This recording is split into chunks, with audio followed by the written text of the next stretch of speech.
San Cirilo, uno de los obispos célebres de los primeros siglos de la Iglesia y uno de los más insignes mártires de Jesucristo,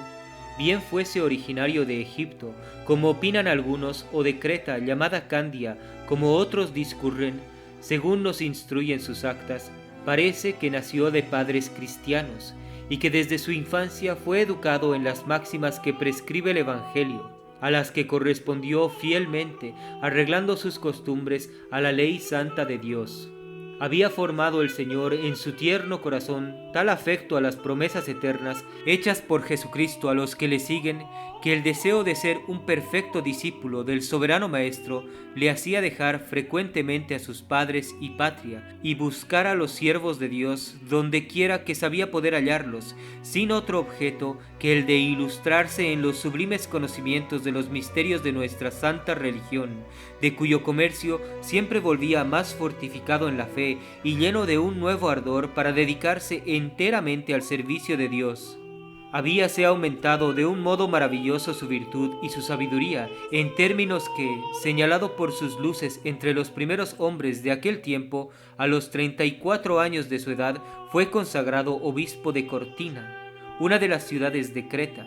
La gracia que recibió en esta vocación le hizo crecer en prudencia y en buenas obras. Sus gloriosas acciones y santidad de vida eran el ornamento del orden episcopal y el honor de su ministerio. El socorro de los auxilios divinos que siempre le ponían en movimiento activo para el bien de su pueblo le hizo conducirse con la más admirable justificación por espacio de 44 años en el desempeño de su alto cargo.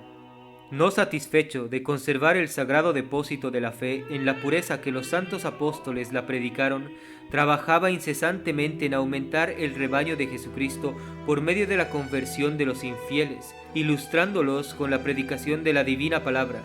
de suerte que al fin de su obispado tuvo la satisfacción de ver adquirida para Jesucristo casi toda la metrópoli, a expensas de su celo infatigable e innumerables trabajos. Había gozado su iglesia, como otras del Oriente, una tranquilidad grande desde la muerte del emperador Severo hasta la elección de Decio en el imperio, en cuyo espacio de cerca de 42 años se supo aprovechar el santo obispo de la tregua, poco frecuente en aquellos calamitosos tiempos, para afirmar y extender entre su pueblo el reino de Jesucristo.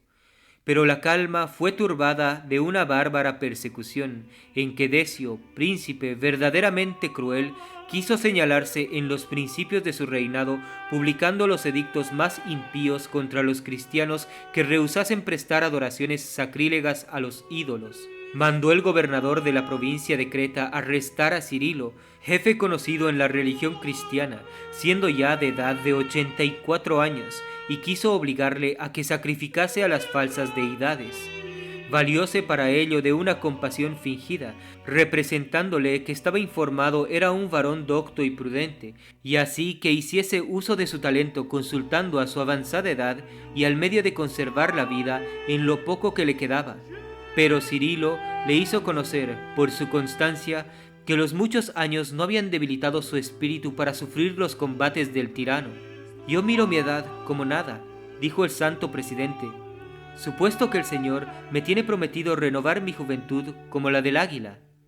Yo no puedo sacrificar según me ordenas, pues cualquiera que rinda adoración a otros dioses fuera del que merece este nombre, será exterminado de la tierra. Yo no puedo dar testimonios de sabiduría y de prudencia, según me conceptúas, sino tomando todas las precauciones necesarias para no perderme a mí mismo. Después de haber enseñado a otros a salvarse, ni me queda otro arbitrio para acreditar la verdad de la doctrina que he predicado, que el de dar a mis hijos que me ven y a los que me oyen el ejemplo de lo que ellos deben hacer en iguales casos». Hizo el gobernador, sin embargo, otras tentativas más eficaces, disimulando el enojo para vencerle y hacer que mudase de resolución el santo. Pero viéndose rebatido y aún confundido con sus sabias respuestas, sacadas de expresiones escritas en los libros sagrados, no pudiendo tolerar por más tiempo que un débil anciano despreciase sus constituciones, pronunció la sentencia siguiente: «Ordeno que Cirilo, hombre que ha perdido el juicio y que se ha hecho enemigo de nuestros dioses, sea quemado vivo». Recibió el santo con imponderable gozo la sentencia, repitiendo al Señor muchas gracias porque le hacía digno de padecer por su amor. Caminando a la hoguera dispuesta para sacrificar la víctima inocente, no cesó en todo el tránsito de alabar a Dios con salmos y cánticos, rogándole se dignase recibir su sacrificio. Arrojáronle los verdugos al incendio, pero el Señor, que en otro tiempo libró a los 3 jóvenes hebreos en el horno de Babilonia, obrando el mismo prodigio, hizo que, colocado Cirilo en medio de las llamas, no le tocasen en lo más mínimo, saliendo de ellas más puro que el oro del crisol.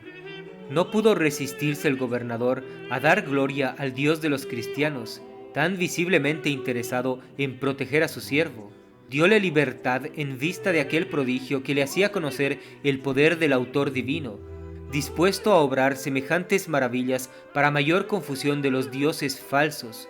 Concurrió de todas partes una multitud de gentes a celebrar el triunfo de nuestro santo, que aprovechándose de tan favorable disposición, persuadió al resto de los infieles a la verdad de la religión cristiana. Convirtiéronse muchos a la fe con este motivo. Cirilo, gozoso por una parte de los sucesos de las nuevas conquistas, se lamentaba por otra de verse privado de la gloria de morir por Jesucristo. No quiso Dios privar a su fiel siervo esta corona, pues viendo el gobernador los progresos que cada día hacía el santo prelado con tal menosprecio de los edictos imperiales, arrepentido de haberle perdonado y volviendo a su antigua pertinacia, para no exponerse a la vergonzosa confusión de otras nuevas maravillas,